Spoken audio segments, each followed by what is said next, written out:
Ada seseorang yang bernama Thabit. Tidak ada orang yang, atau mungkin sedikit orang yang mengenal siapa itu Thabit. Kali ini Anda akan dengar di khutbah Jumat ini siapa orang ini.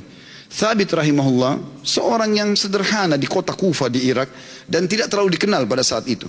Tapi dia termasuk orang yang bertakwa kepada Allah Subhanahu wa taala, orangnya miskin. Dia jalan di salah satu jalan di Kufa, dia lewati satu kebun apel. Kemudian ada apel yang jatuh dari kebun itu karena matang, jatuh di depan dia. Dia berpikir bahwasanya kebun apel ini, ya apel ini jatuh di jalan, mungkin sudah halal buat saya. Dia ambil sama dia, dia makan. Sementara dia mengunyah dan sudah habis setengah apel itu, tiba-tiba dia berpikir, halalkah untuk saya ini? Bagaimana bisa saya tiba-tiba mengambil yang walaupun jatuh di jalan tanpa izin pemiliknya? Maka dia berhenti makan, sisa mulutnya dibuang. Ada yang sudah tertelan, ada yang dibuang, ada yang masih tersisa setengah di tangannya. Lalu dia segera dengan ketakutan masuk ke dalam kebun tersebut mencari. Dia temukan ada sebuah rumah gubuk, lalu dia berkata, apakah Anda pemilik kebun ini? Dia mengatakan bukan.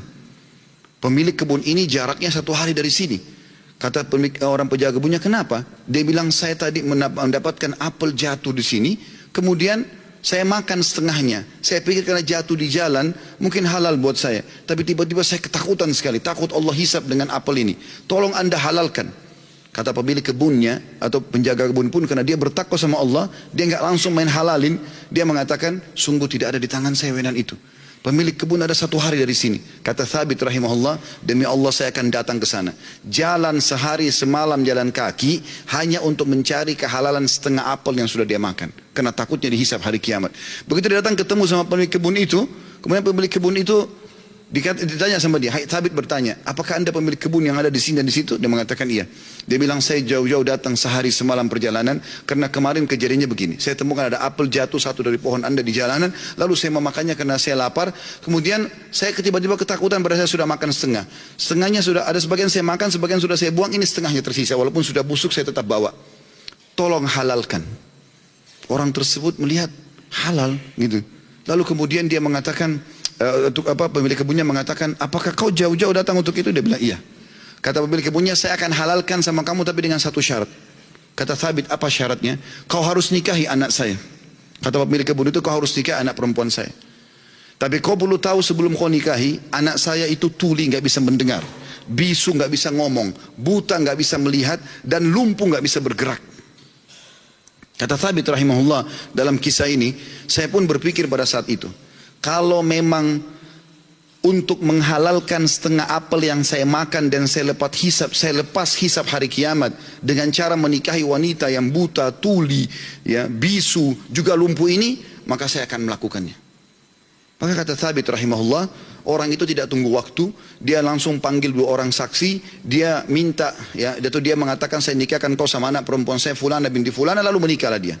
Kata Thabit, lalu saya disuruh masuk ke ruangan untuk bertemu dengan istri saya. Terjadi sesuatu yang unik, begitu saya masuk ke dalam kamar tersebut, kamar itu sangat indah dan bersih. Lalu saya mengatakan, Assalamualaikum warahmatullahi wabarakatuh. Saya kaget, istri saya menjawab salam. Bukankah tadi dikatakan dia bisu? Kemudian saya mendekati dia, kemudian saya mengulurkan tangan saya, dia mengulurkan tangannya untuk menjamah tangan saya. Bukankah tadi ayahnya mengatakan dia adalah orang yang lumpuh?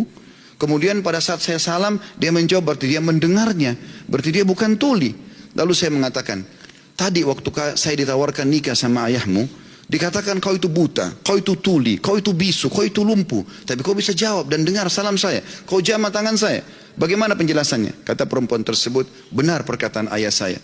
Mata saya memang buta karena selama ini saya belum pernah melihat sesuatu yang haram. Saya buta dari yang haram. Telinga saya tuli dari sesuatu yang haram, karena sampai detik ini belum pernah telinga saya dengar yang haram. Lisan saya bisu dari sesuatu yang haram, karena tidak pernah saya ucapkan kecuali yang halal atau yang boleh saja. Dan tubuh saya tidak pernah tersentuh kecuali yang halal. Dan ayahku memilihmu sebagai suamiku karena kau telah takut kepada Allah dan meninggalkan yang haram. Apa yang terjadi teman-teman? Kata Thabit, saya pada saat membuka tirai penutup wajah perempuan tersebut, saya temukan perempuan itu orang yang paling cantik, orang yang paling salihah, bahkan menghafal kitabullah. Dan subhanallah, dari keberkahan pernikahan yang meninggalkan yang haram itu, lahir seorang ulama muslimin, Abu Hanifah rahimahullah. Salah satu ulama dari 4 madhab yang hampir seluruh Eropa, Turki, Bahkan India dan Pakistan menggunakan madhabnya. Lahir dari seorang Thabit, masyarakat biasa yang meninggalkan sepotong apel yang haram.